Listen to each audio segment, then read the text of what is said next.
The more you shrink yourself to please them, the more power they steal from you. But today that ends. You weren't born to be someone's emotional hostage. You were born to walk in truth and authority. So stop being nice to a narcissist and do this instead. If you keep showing kindness to a narcissist thinking your compassion will change them, you're playing a dangerous game. Narcissists don't respond to kindness, they exploit it.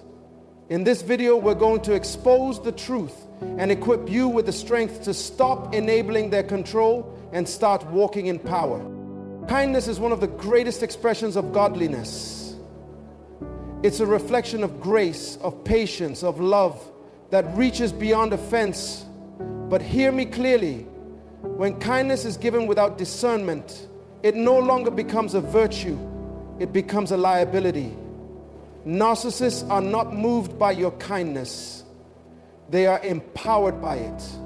What you see as love, they see as leverage. What you offer as peace, they twist into permission. They don't change because of your gentleness. They double down on their selfishness. You cannot love a narcissist into wholeness. They are not inspired by your loyalty. They are emboldened by it. Because in their world, everything is about them. Your sacrifices are seen as weakness.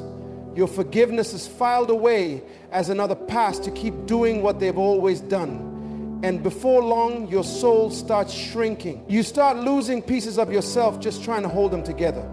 But you were never meant to pour oil into a cracked vessel that refuses to be healed. There is a time and season for grace, but there's also a time for boundaries. Jesus himself walked in endless compassion, but he also walked away from those whose hearts were hardened. He told his disciples, if they do not receive you, shake the dust off your feet. That wasn't bitterness, that was wisdom. There's a point where staying becomes sin, where helping becomes enabling, where kindness becomes compromise. You are not called to cast your pearls before swine. Pearls are precious. They are rare. They are formed through pain, pressure, and process. That's your heart. That's your kindness. That's your gift. But swine can't recognize value. They'll trample it, then turn to tear you apart. And yet so many stay, hoping that one more act of grace will break through, one more chance, one more silent prayer, that this time they'll finally see what they're doing. But narcissists don't want to change. They want to control. They're not interested in transformation. They're addicted to domination. And every time you bend in kindness, they interpret it as proof that you'll never walk away. They won't be moved until they lose access. That's when they realize your silence was not surrender, it was strength.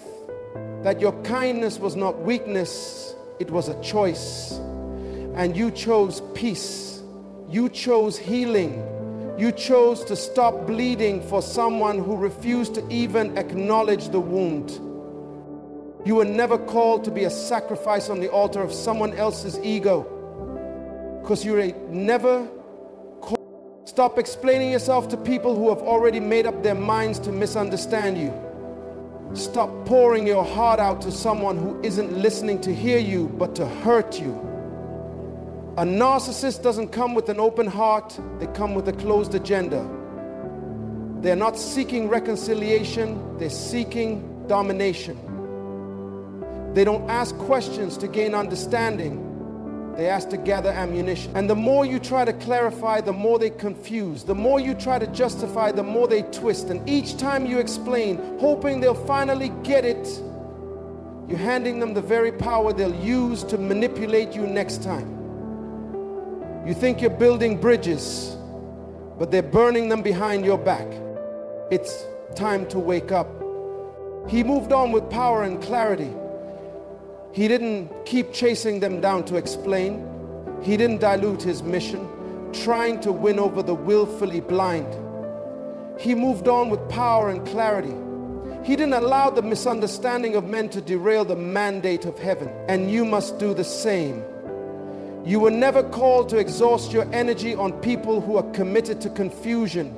You were not sent to pour your oil into cracked vessels that refuse to be healed. A narcissist thrives on your desperation to be understood. They feed off your emotional explanations. But let me ask you, when has it ever worked? When has your explaining ever changed them? When has your vulnerability ever softened their manipulation? It doesn't, because their goal is not truth, it's control. And as long as you're caught in the trap of, let me just explain one more time, you're staying on their battlefield playing a rigged game. You don't win by arguing louder. You win by walking away wiser. There is strength in silence, there is clarity in distance, and there is peace in refusing to dance with someone who only knows the steps of deceit. Speak your truth once, let it stand, and then stand on it. Don't shrink back. Don't try to tailor your truth to fit their twisted version of events. Don't chase after their validation like it's a prize, because it's not. The truth doesn't need approval to be true. It doesn't need applause to have power, and neither do you. You are not responsible for how a narcissist responds to truth. You are only responsible for standing in it. If someone is committed to lying, no amount of logic will reach them. If they are allergic to accountability, no level of empathy will cure them. And if they are threatened by your clarity, don't dim your light. Let it expose them.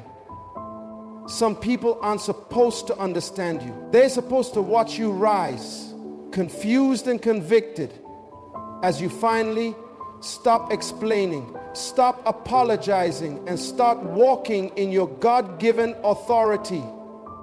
A narcissist thrives off your reactions. They poke, prod, and provoke, then play the victim when you explode. They create chaos, and when you respond emotionally, they feed on it like oxygen to a flame. Your anger becomes their narrative. Your frustration becomes their excuse.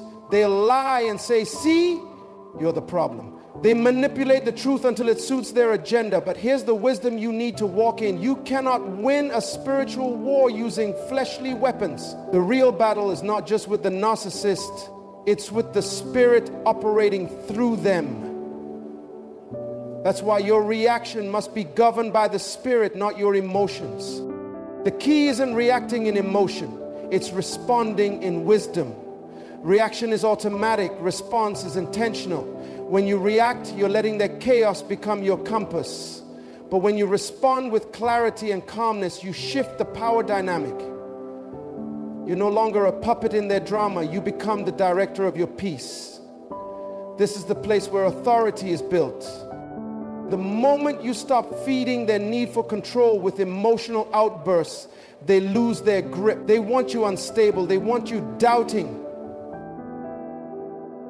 But when you stand firm with a sound mind, you become untouchable. You need to understand silence can be louder than shouting. The mature know this. The wise don't waste energy on arguments that don't lead to fruit. You don't have to attend every battle you're invited to. You don't have to answer every accusation or defend every lie. When Jesus stood before Pilate and the crowd that wanted to crucify him, he didn't beg for mercy or try to prove his innocence. He knew who he was. He knew his purpose. And in that silence, he revealed his power. Sometimes the most powerful word is none at all. Boundaries can speak clearer than arguments. You don't need to scream, respect me, when your life already shows that you respect yourself. Your no, spoken in peace, echoes louder than 1,000 angry yeses. Your ability to walk away without cursing, without clapping back, without losing your mind, that is divine discipline. That's kingdom authority. The world teaches you to fight fire with fire, but God teaches you to stand still and let Him fight for you. The narcissist wants you triggered, but the spirit wants you tempered. You must decide which one you'll feed, your flesh or your faith. The greatest demonstration of power is in yelling, it's self-control. The fruit of the Spirit is not rage, it's not revenge, it's love, peace, patience, and self-control. And those are not weak traits, they are spiritual weapons. They disarm the manipulator, they silence the accuser, they bring confusion to the enemy's camp. When you refuse to engage on their level, you elevate the atmosphere, you set the tone, you establish the boundary. That's not weakness, that's wisdom. That's what it means to move with authority. And when you do, the narcissist loses their power because you've taken yours back. Set boundaries like a guard at the gate of your purpose. Because if you don't, someone else will set them for you. And they'll build them around your captivity, not your calling. Every purpose requires protection. Your destiny is too valuable to be left unguarded. And your peace is too precious to be handed over to chaos disguised as companionship. You were not created to absorb the dysfunction of others at the expense of your own clarity. You cannot carry the weight of someone else's manipulation, expect to still run with divine vision. That's not strength, that's sabotage. There's a difference between serving people and being enslaved by them. One is an act of love, the other is a surrender of identity. Boundaries are not walls of bitterness. They are gates of wisdom. Gates don't keep everything out. They control what comes in. You are the gatekeeper of your soul. You determine who has access to your thoughts, your emotions, your dreams, and your future. Stop giving access to people who only bring disturbance. Just because they're familiar doesn't mean they're safe. Some people were only meant to pass by, not settle in your spirit. You have to stop confusing loyalty with captivity. Saying no doesn't make you unkind, it makes you wise, it makes you free. Even Jesus walked away from crowds. Even Jesus withdrew to protect his purpose. If the Son of God had boundaries, what makes you think you're being holy by allowing people to walk all over you? A narcissist doesn't deserve unrestricted access to your peace. Their presence in your life unchecked will drain you of vision, distract you from purpose, and dull your discernment. Toxic influence doesn't always come with red flags. It often comes smiling, complimenting, pretending to be harmless. But when someone continually ignores your needs, disrespects your voice, and gaslights your reality, they are not a friend. They are a thief. And thieves only come to steal, kill, and destroy. So you must rise up and guard your garden like Adam should have. Guard your heart like Solomon instructed. Guard your calling like Paul commanded. Guard your purpose like Jesus did. You're not being rude. You're being responsible. Even God has gates. Heaven has doors. There are angels guarding them. That means not everyone is allowed in. That means access is a privilege, not a right. And if God himself sets boundaries on eternity, what makes you think you're wrong for setting boundaries in your present? Stop feeling guilty for doing what's necessary to protect what God has placed inside of you. The people who truly love you will honor your space. And the ones who don't were never sent by God to begin with. Your temple is not a train station. It's sacred. It's holy. It's chosen. So stand up and guard it, not with fear but with wisdom. Not with hate but with holy conviction. You were born with purpose. Now protect it with power. Stop trying to fix people who benefit from being broken. It sounds harsh, but it's the truth that will set you free. Not everyone is interested in healing. Not everyone wants to grow. Some people have built their entire sense of identity around their pain, their victimhood, and their chaos. They don't want solutions. They want sympathy. They don't want truth.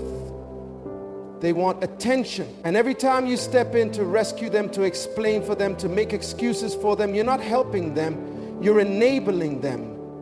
You're standing in the way of a process they refuse to begin.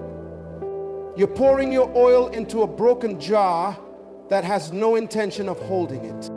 You must understand, A narcissist doesn't want your help. They want your energy, your time, your devotion, your attention. They want you exhausted, always questioning yourself, always wondering if you did enough. And the more you give, the more they take. They've learned how to weaponize their wounds. They use their dysfunction as a smokescreen for their manipulation. But you've got to wake up and realize they're not looking to change. They are looking to control. And as long as you make yourself available to fix them, they will never take responsibility for fixing themselves. You are not their savior. That job is already filled by the only one who can truly heal, restore, and deliver. You were never created to carry a burden God didn't assign to you. When you take on the role of redeemer in someone's life, you are stepping into an office that does not belong to you. That's why you're weary. That's why you feel drained. You're trying to play a divine role with human strength. You're trying to resurrect someone who refuses to die to their ego. But God never asked you to save them. He asked you to obey Him. And sometimes obedience looks like walking away. Sometimes love looks like letting go. Sometimes the most spiritual thing you can do is leave. Let them fall. Let them face the storm. Let them wrestle with the consequences of their own choices. That doesn't make you cold, it makes you clear. That's not bitterness, it's boundaries. You're not punishing them, you're protecting your peace. Because you cannot rise while tethered to someone who refuses to move. You've got to choose your own sanity over their cycle. You've got to decide that your purpose is more important than their pity party. Deliverance doesn't always come with a dramatic moment. Sometimes it comes the moment you make a quiet decision. I'm done. I'm done bleeding for people who won't even bandage themselves. I'm done fighting battles that don't belong to me. I'm done trying to be the answer in someone's life who refuses to ask the right questions. You were never called to shrink, to settle, or to submit to the dysfunction of another person's brokenness. You were not created to tiptoe around someone else's pride just to keep peace that isn't real. You were formed in power, by power, for power. There is nothing godly about silence that enables oppression. There is nothing holy about being humble to the point of being humiliated. You have mistaken meekness for martyrdom, but God never asked you to be a sacrifice on someone else's altar of self-worship. You were created to carry light, not to live under the weight of manipulation. You are not here to be small. You are not here to be silenced. You are here to rise, to speak, to stand, and to shine. God did not create you to serve someone else's ego. You were not made to orbit around another person's self-importance while your soul slowly dies in quiet desperation. This is your season to reclaim your voice. Your voice that was drowned out by fear. Your voice that was buried under guilt. Your voice that trembled because you thought love meant losing yourself. No more. You were not designed to be a background character in the story of your own life. You were made to declare truth, to break generational chains with your mouth, to speak life into dead places, and to silence the lies that have lingered too long in your mind. Your peace is your responsibility. Stop waiting for someone else to change so you can feel safe. Stop praying for their transformation while you continue to tolerate mistreatment. Peace is not passive, it is a decision. A decision to walk away, a decision to guard your heart, a decision to choose sanity over suffering. The chaos you're enduring is not your calling. God is not the author of confusion, and anything that keeps you in a cycle of torment is not from Him. Stop calling bondage a blessing just because you're afraid to leave it. Your power is not arrogance. It's alignment with your divine identity. You're not stepping out of line when you say enough. You're stepping into purpose. You're not rebelling when you say no more. You're remembering who you are. There is nothing arrogant about honoring your value. That's called wisdom. That's called stewardship. That's called obedience to the one who gave you that value in the first place. You don't have to explain it. You don't have to apologize for it. You simply have to own it. You have the right to say enough. You have the right to walk away. You have the right to protect what God placed inside you. And no one, not even the narcissist who convinced you that you were powerless, can take that right away. Niceness without truth is weakness. But truth wrapped in boldness, that's freedom. And where the Spirit of the Lord is, there is freedom. So take back your voice. Reclaim your worth. Walk in your power. You are free. Now live like it. It's time to stop being nice to narcissists. You've played small long enough. Now rise. Speak truth. Set boundaries. And walk in the power God gave you. Don't apologize for your healing. Don't negotiate your worth. You were born for more than manipulation. You were born to live free.